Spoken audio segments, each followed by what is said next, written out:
So my name is Victoria Matthews. I'm from Sunbury, and I am an advocate, an ally, and parent for the LGBTQIA community. Okay, and you are the founder of the I Am Alliance? Correct. Okay. Talk to me about what the I Am Alliance is. It's been fairly dormant for the past couple years.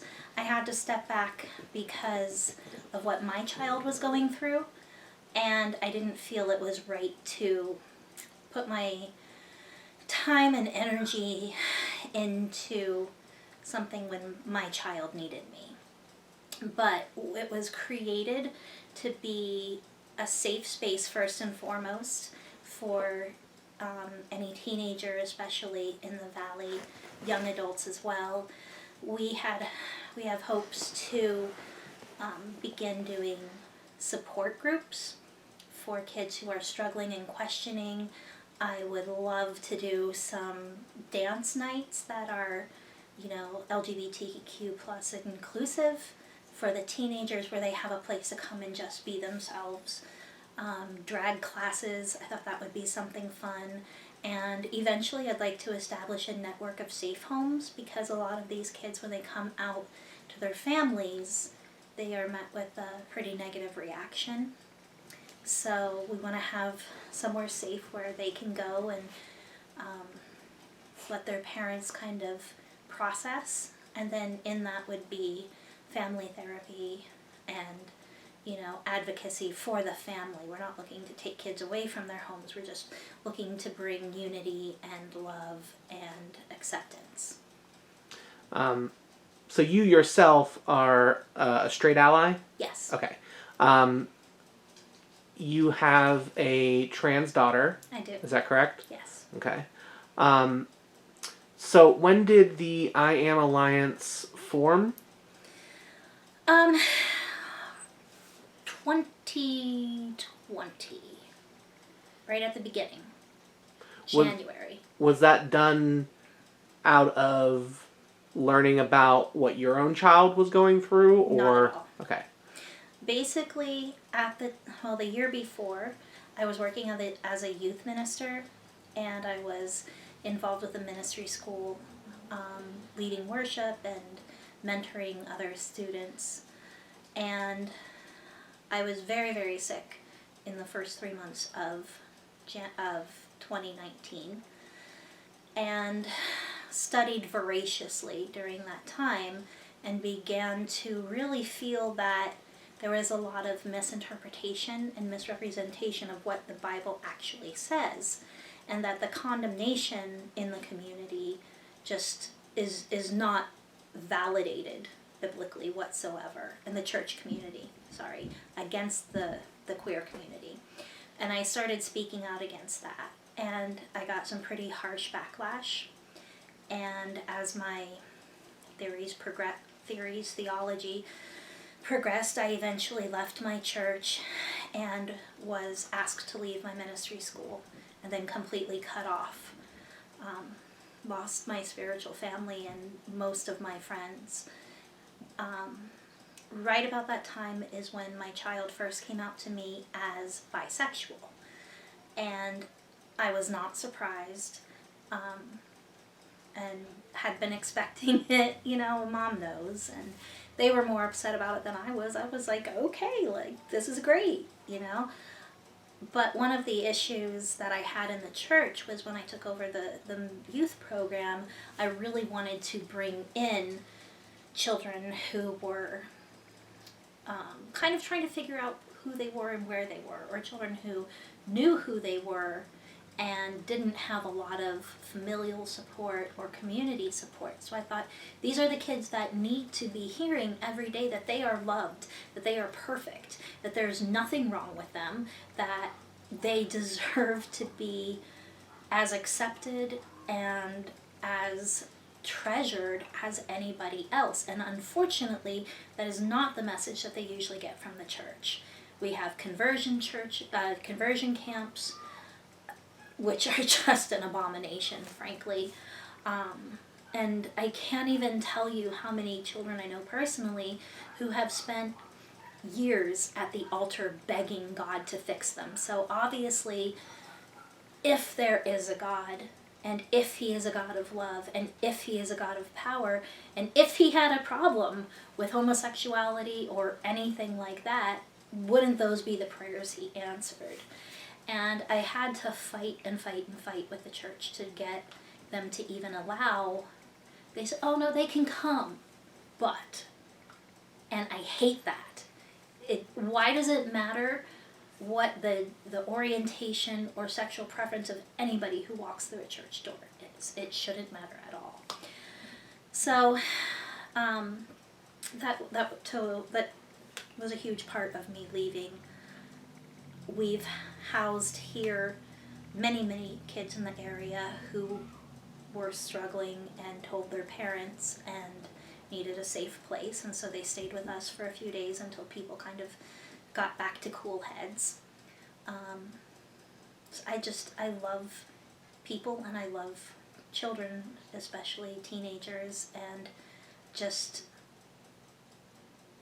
am heartbroken over what so many of them go through in their homes and their personal life. So my child had come out to me as bisexual, then they went to college, and when they came home because of COVID, like when the pandemic hit, throughout the COVID year, they decided they identified as non-binary. And right about that time was when, I believe it's Wenger's in Mifflinburg. Yeah, they had that sign on the door saying COVID is a result of the sin of the LGBTQ community and 100 other stupid things.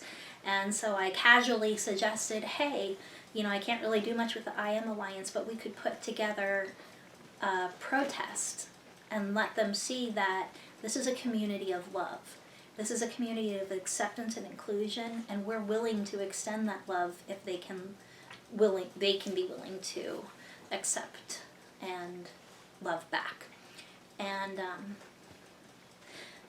Vicky in particular thought it was a great idea, and so I created an event on Facebook, and within 12 hours I think I had 700 people that were interested in coming. I ended up with over 1,000 people who wanted to be at the event. We did everything we could. We kept the group small. We spread people out. We made sure everybody was masked up and sanitized. And I mean, the Mifflinburg rally was a heck of an endeavor, but it was a beautiful thing. And I had so many parents of children coming up to me and just saying, thank you for this. My kid thought they were alone. They thought they were the only one, and now they're looking around and they see people who are just like them. They see people who are dealing with the same issues. And so we did one more rally in Milton. Milton actually contacted us, not the city, but people in Milton asked us to come. And then we started seeing a spike in cases in the area again, so I decided to step back. And then shortly after that is when my child came out as trans, and again, like I said, I felt like I needed to focus on their mental health and help them through everything that being trans involves. So now they're doing great. They're just living their best life. They're happy. They're crushing it. I'm so freaking proud of her. And I'm thinking, okay, maybe now is a good time to start, getting back into some of those programs that I was hoping to do. Now, there was never a physical building with the I Am Alliance, correct? Correct. Okay. And was it a group that had like official meetings or anything like that, or officers? A few. Okay. Initially, we were trying to kind of move forward with it. Again, that's something that has to be at this point rebuilt. The time frame then of when did you have that conflict with the church? The conflict was in 2019. Okay. I formed the I Am Alliance in January of 2020. Caleb was actually the one who I think came up with the name, which was cool, because I met with a few students who were part of the community, and I said, what do you need? How can I help? And what should we call this thing? Then I believe July and August were the 2 rallies, and then my child came out as trans the following January. So January 2021? Correct. Okay.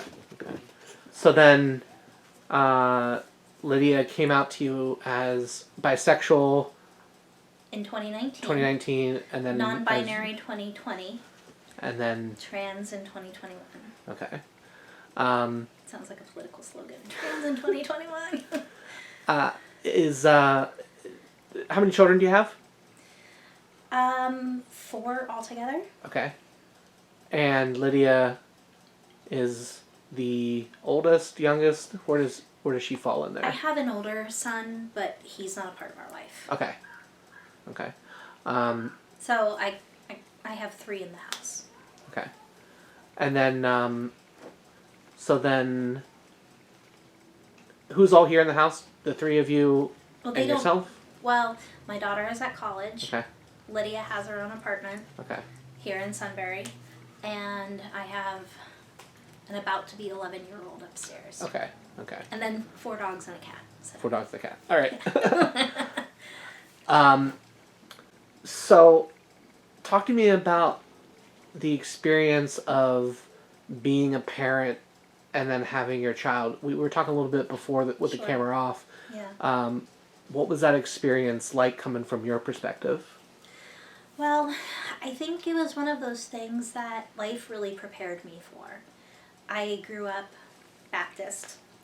I've been in the church most of my life until the past few years. And so, I grew up believing, well, not believing, but being taught that it was wrong, that it was a sin, and that those people were going to, burn in hell. And my heart really began to soften as I got out into the world, and it was mostly just meeting people. I lived in Little Rock for a while, back in the mid-90s, and at that time it was second in the nation per capita for homosexual population. So you'd go to the women's clothing stores, and they catered more to drag and to, trans women than they did to, you could find a pair of 14 women's shoes and couldn't find a size 8. And I got to know some of the members of the community and was fortunate enough to have some that were very open and honest with me and allowed me to just ask the ignorant, uneducated, stupid questions that I had respectfully. And when we had that positive dialogue, I started to really doubt what I'd been taught. And then as I grew more, and to use the word evolved, in my theology and thinking, by the time it got to the, 2018, 2019, I saw no fault in any of it and felt that it was something that needed to be addressed, especially within the church, but within society as a whole. And so, like I said, when Lydia came out as first bi, then non-binary, my biggest struggle was going from he pronouns to they pronouns. Just because, for 18, 19 years, that had been my son. And that was he pronouns, and that was Derek. But I was like, I will get through this if we have to use an air horn every time I misgender you. Whatever it takes. And then they came out as trans, and I was like, I just mastered they, them, and now I have to go to she. And she laughed, and she said, no, you can still use they pronouns if you would like. I said, I'm fine switching to she pronouns, just give me a minute. And when she called and told me, I told her, I said, listen, I don't care if you're male or female, because I know who you are. I know who your soul is. I know the person that you are. And as far as I'm concerned, your soul and the amazing human that you are is not really, your gender really doesn't affect that. That your gender is your presentation. It doesn't take away from the person that you are. So, I didn't have any struggle with accepting it. Now, a few weeks later, I felt myself grieving, and I felt very guilty because I felt like that was a rejection of my child, and I struggled and struggled and struggled, and I couldn't get this grief out of my heart. So I finally called and I said, "Babe," I said, "I love you, and I'm so, I'm so happy for you, and I'm so here for you for this, but I have to tell you this is how I'm feeling." And they started crying and they said, "I've been grieving too." And I said, "I really think that we have to grieve the person we thought you were in order to fully embrace the person that you are and that you are becoming." So that was probably the most difficult thing for me. As I'm sure you're aware, the trans individual, there's a lot that goes into that decision long before they decide to come out as trans. I believe there's a lot of internal wrestling and questioning and everything, and it was, I could see that conflict, although I couldn't fully identify it within my child. So once they came out, I said, for me, the most important thing in this decision is to make sure that you're making it from a place of being healthy and being whole.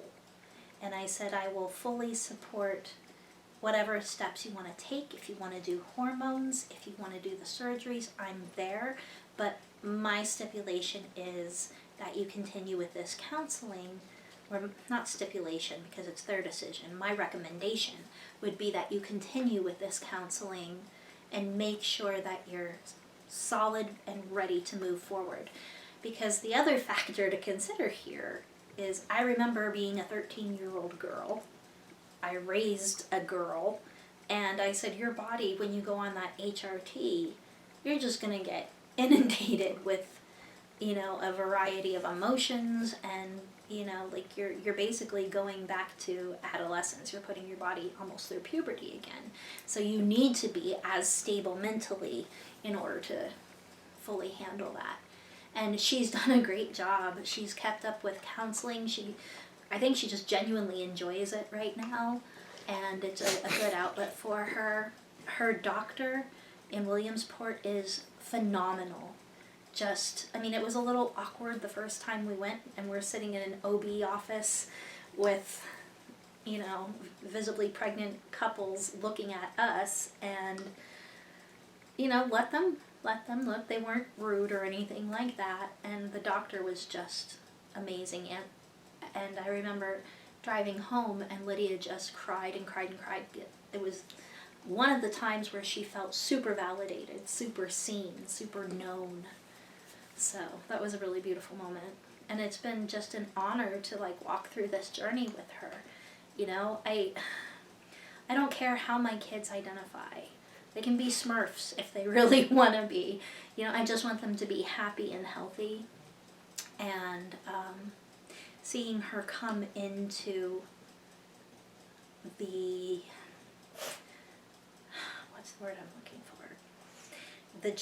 The fullness of who she was created to be, and getting to help her pick out bras and taking her shopping for things like heels. It's been a blast, and it's been a fantastic experience. And she's my daughter. She's my daughter, and there will always be parts of Derek that I miss, because they're the same person, and they're very different in a lot of their goals, and and that's understandable, and their maybe priorities or whatever. Do you know, Cadence has joined the interview. Do you know if there are any parental support groups out there? Are you part of any parental support groups? On Facebook I was initially. Okay. Because there were a lot of things, questions I had from a parental perspective. And, I thought it was interesting because I had counseled families, I had counseled kids who had been going through this, but when you're going through it yourself, that's an entirely different ballgame. But, like I said, it's been worth it, and there's nothing that makes me happier than seeing how happy she is. And it's just like, finally, I feel like there's an alignment between her spirit and the way that she presents, if that makes sense. What advice would you give parents out there who may be struggling with accepting of their daughter, their son, who has come out to them as trans, gay, what have you? The first thing I would encourage them to do is to remember that it's the same person at the core. Their soul hasn't changed. Who they are as a person hasn't changed. There's so many different scenarios here because we're talking about kids who identify as gay or pansexual or asexual, and sometimes parents of a particular generation don't necessarily even understand some of these terms, or intersexual. Research is your best bet. It's one of the few times where I say Google can be a friend to you. There are communities on Facebook for parents who are. I'm even in one, even though at this point I identify as an atheist. I'm in a group for Christian parents who are struggling to accept their transgender child. They really, really, really want to. And they love their kids, and they're just transitioning from the indoctrination of their lifelong beliefs to this new mindset. So I would encourage the parents, like I said, first of all, remember that your child is still your child, and things about them might be different now as far as, you have to adjust your expectations, but those expectations are not fair to your child. We all dream of our little boys growing up and finding a beautiful bride and walking down the aisle, or we dream of our little girl marrying the man of her dreams, or whatever, when we're holding these babies. But those are our expectations, and our children deserve the opportunity to create for themselves the life that they want to live. So again, point one, I think I've made that clear. The second point I would say is research. Ask your child. Let them talk to you. Let them share with you their struggle, their goals, how they want their life to be. Definitely reach out, find some support groups on Facebook or the internet, and anyone can at any point in time reach out to me. I'm happy to talk with them. I do have a background in counseling, and I'm just willing to grab a cup of coffee with anyone and listen, and kind of hold space for them in that time. Now, I'll talk to Lydia more about this from her perspective of sort of the pushback and the prejudice that she found. Have you had any prejudice against you as a parent accepting your child, guiding them through it? I know you did say that you got, kind of ousted from the church, but right. As far as when Lydia came out to you as trans and you accepted her, did you face any further pushback, discrimination? Not so much because of that specifically. By that point, I had pretty much alienated anybody in my circle who would disagree. Okay. Because I was vocal about my perspectives and about my beliefs and my theologies and idealisms as, we moved forward. So most of them kind of showed themselves out. A little bit, my biological family is very religious. At that point, we weren't even speaking. We hadn't been a part of each other's lives for years. Now I'm back in touch with my parents and, some of my relatives, and they are really, really struggling. And they say, why don't you come to family events? Because I'm not going to take my child or take myself to a place where my child isn't accepted for who they are.